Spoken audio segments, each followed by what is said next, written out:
Hello दोस्तों, मेरा नाम है विनीत कुमार। और आज मैं आपको पढ़ाने वाला हूँ माइटोकॉन्ड्रिया जिसे सेल का पावर हाउस भी कहते हैं, कोशिका का पावर हाउस। और आप नीचे कमेंट करके बताइए कि कौन कौन किस किस का बच्चों का पेपर 3 तारीख का है बायोलॉजी का। उसके लिए भी मैं वीडियो बनाने की कोशिश करूंगा। Most wanted. तो सुनो, माइटोकॉन्ड्रिया बीएससी फर्स्ट सेमेस्टर वाले के लिए मोस्ट वांटेड क्वेश्चन है जो हर साल आता है। माइटोकॉन्ड्रिया को सेल का पावर हाउस कहते हैं क्योंकि यह समस्त एनर्जी का प्रोटेक्शन करता है। स्ट्रक्चर: यह छोटे दाने थिन फिलामेंट या स्मॉल रॉड की स्ट्रक्चर में फॉर्म में पाए जाते हैं। इनका साइज 0.2 माइक्रो से 5 माइक्रो तक होता है तथा एक सेल में इनका नंबर 500 से 1500 तक होता है। 500 से 1500 तक होता है। इन साइटोप्लाज्म में बिखरे हुए पाए जाते हैं जिनका मोशन फ्री होता है। ये सेल के किसी स्पेसिफिक फील्ड में रह सकते हैं। अल्ट्रा स्ट्रक्चर यह डबल लेयर मेम्ब्रेन और डबल चैम्बर्स का बना होता है। ऐसे आप पहले लिख देना पेपर में पूछेगा माइटोकॉन्ड्रिया को सेल का पावर हाउस क्यों कहते हैं।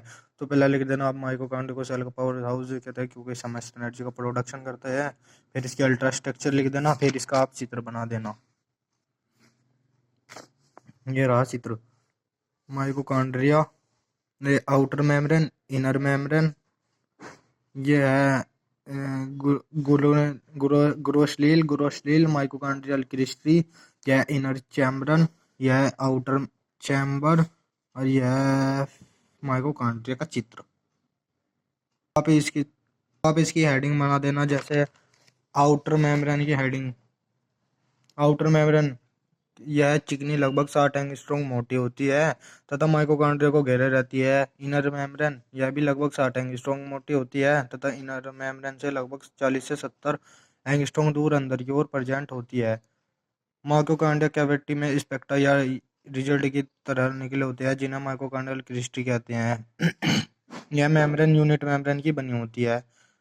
Number 3, outer chamber. यह माइटोकॉन्ड्रिया की दोनों मेम्ब्रेनों के बीच एक क्रिस्टी की कैविटी का स्थान होता है।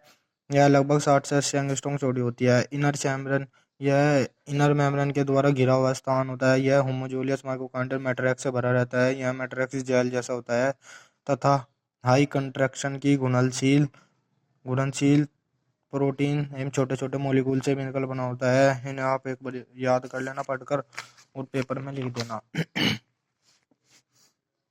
यह माइटोकॉन्ड्रियम यह माइटोकॉन्ड्रिया में एक माइटोकॉन्ड्रिया हाँ एक सॉरी सॉरी एक माइटोकॉन्ड्रिया में 10 की पावर 4 या 10 की पावर 5 ऐसे पार्टिकल्स पाए जाते हैं। ऑक्सीसोम की लेंथ 160 एंगस्ट्रॉम होती है। यह 3 पार्टों में डिवाइड होता है: base, stack, head. Chemical composition: रोकर के अकॉर्डिंग माइटोकॉन्ड्रिया में 70% प्रोटीन तथा 25 से 30% लिपिड होते हैं।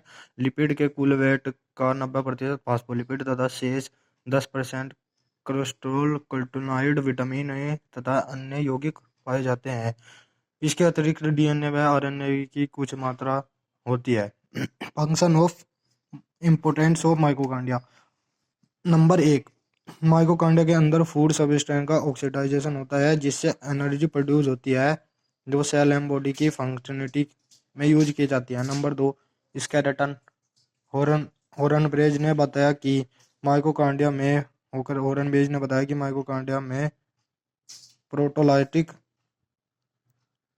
एंजाइम पाए जाते हैं जो सिंथेटिक एवं इलास्टिक दोनों रिएक्शन में भाग लेते हैं। नंबर 3, वसा उपचार। नंबर 4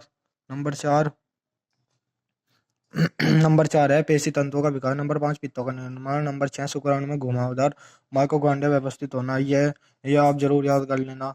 ये जो आप कुछ भी नहीं लिख के आए ये लिख के आगे तो भी आपके 15 नंबर में 5 नंबर तो जरूर बन जाएंगे।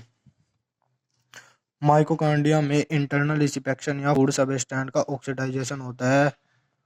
अतः इसमें ऐसे कई एंजाइम होते हैं जो फूड के ऑक्सीडाइजेशन को कंप्लीट करते हैं। फूड सबस्ट्रेट की पोटेंशियल एनर्जी को उस एनर्जी में कन्वर्ट करते हैं जिसका यूज सेल अपने डिफरेंट वर्क में करती है तथा शेष एनर्जी माइटोकॉन्ड्रिया में एटीपी एडिनोसिन ट्राइफॉस्फेट के रूप में एकत्रित कर ली जाती है तथा आवश्यकता पड़ने पर रिलीज कर दी जाती है। यही कारण है कि जिससे माइटोकॉन्ड्रिया को सेल का पावर हाउस कहते हैं। जब एटीपी का अंतिम फॉस्फेट बॉन्ड टूटता है तो बहुत सारी एनर्जी प्रोड्यूस होती है। ये देखो एटीपी का अंतिम फॉस्फेट एटीपी एटीपी ये रहा फॉस्फेट ग्रुप। इस प्रकार बहुत सारी एनर्जी प्रोड्यूस होती है। अब मैं आपको 6 क्वेश्चन दिखाने वाला हूँ जो आपने बीएससी फर्स्ट सेमेस्टर में आते ही सार आपने 6 क्वेश्चन याद कर लिए तो आपको 50 नंबर या 55 नंबर 75 में से देने से कोई नहीं रोक सकता। आपके बढ़िया नंबर जूलॉजी में आ जाएंगे। अगर आपने ये 6 क्वेश्चन याद कर लिए बीएससी फर्स्ट सेमेस्टर में जूलॉजी वालों ने जो 6 क्वेश्चन याद कर लिए तो आपको 50 या 55 नंबर देने से कोई नहीं सकता। ये 2024, 25, 26 हर साल आते हैं। Plasma membrane most wanted question 15 number में। लॉस ऑफ मेंडल के नियम ये भी 15 नंबर में। क्रोमोसोम एम्ब्रेनियस गुणसूत्री व्युत्पन्न ये भी आता है। ट्रिप्नोसोमा गैम्बियस ये भी आता है जरूर। Mitosis phase mitochondria most wanted question.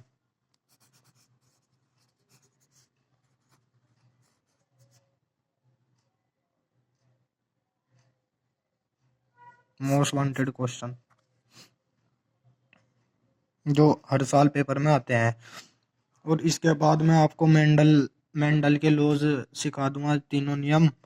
और जो जो 12वीं के बच्चे हैं जो बायोलॉजी का पेपर देने जा रहे हैं वो भी कमेंट करें। उनके लिए भी मैं अगले साल मतलब कि 2026 में उनके लिए 25 में ही जो बच्चे 2026 में जाएंगे उनके लिए मैं एक प्ले लिस्ट बना दूंगा जिससे उन्हें बहुत आसानी मिलेगी। इसलिए आप जल्दी से जल्दी मेरे चैनल को सब्सक्राइब कर दें। सब्सक्राइब करोगे उतनी वीडियो बनेगी उतना ही पढ़ाने को अच्छा लगेगा जितना आप सब्सक्राइब करते हैं।